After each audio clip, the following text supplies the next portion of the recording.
Tito Sen, yung tungkol po dito kay Senator Ronald Bato de la Rosa, hindi po ba wala naman talaga sa rules ng Senado, even ng Kamara, na pag parati po nag-a-absent ang inyong miyembro, madidisiplina po ito.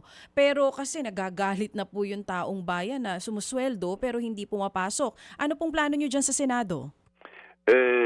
Ang pinakamagandang paraan dyan, para ikangay yung mga nagbabayad sa amin para kami magtrabaho, mga kababayan natin na nagsapasweldo sa atin, para hindi magalit at pakita may magagawa kami.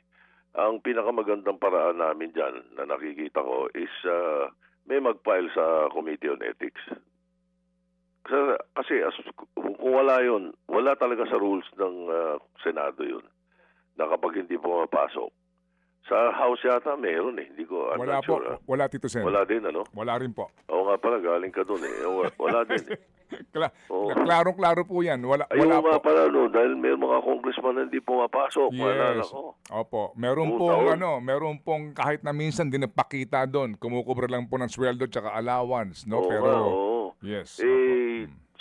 Siguro, pinakamaganda sa amin, may mag-file sa Committee on Ethics. Okay. Opo. Para ikangay masulit naman. Sapagkat, kasi pagpatawad nyo, pero nung panahon kasi na nakakulong si Laila, hindi ko inaalisan ng budget yung opisina niya.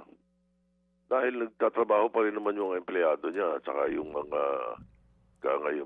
nagpa-file pa rin siya ng bill. Ganun din si Sunny Trillanes Kahit na nung nakakulong Opo. So, Sige, go so ahead, hanggang ngayon, Tito Sen, wala pa rin po kayong nadidinig mula kay Senator Bato kasi ang sabi nyo noong nakaraan, hindi rin po nagpaalam sa inyo na hindi napapasok Hindi pa Hindi ko siya nakakausap. Wala rin pasabi sa akin. Walang text sa group chat namin. Hindi siya nagsasalita. Siya lang ang hindi nagre-reply doon sa group chat na nakita ko. Oo.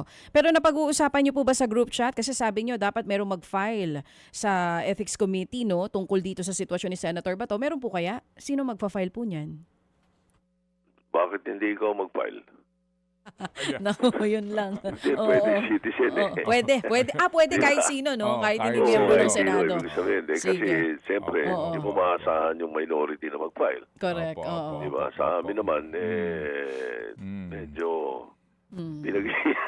Pero last na lang. pinag-iisip. Kaya biro lang yun, na ikaw.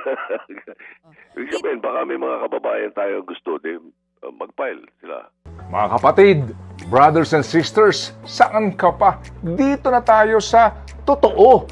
Dito na tayo sa True FM. Mga kapatid, mag-subscribe and follow po kayo sa social media accounts ng True Network PH. Yan po kami, hanapin nyo lang True Network PH, Facebook, Instagram, YouTube, TikTok, and podcast. Mapa Apple or Spotify man yan, mahahanap nyo kami. Lahat ng mga napapanood at napapakinggan nyo po sa programa, nasa social media accounts namin yan. So, paano mga kapatid? See you sa social media!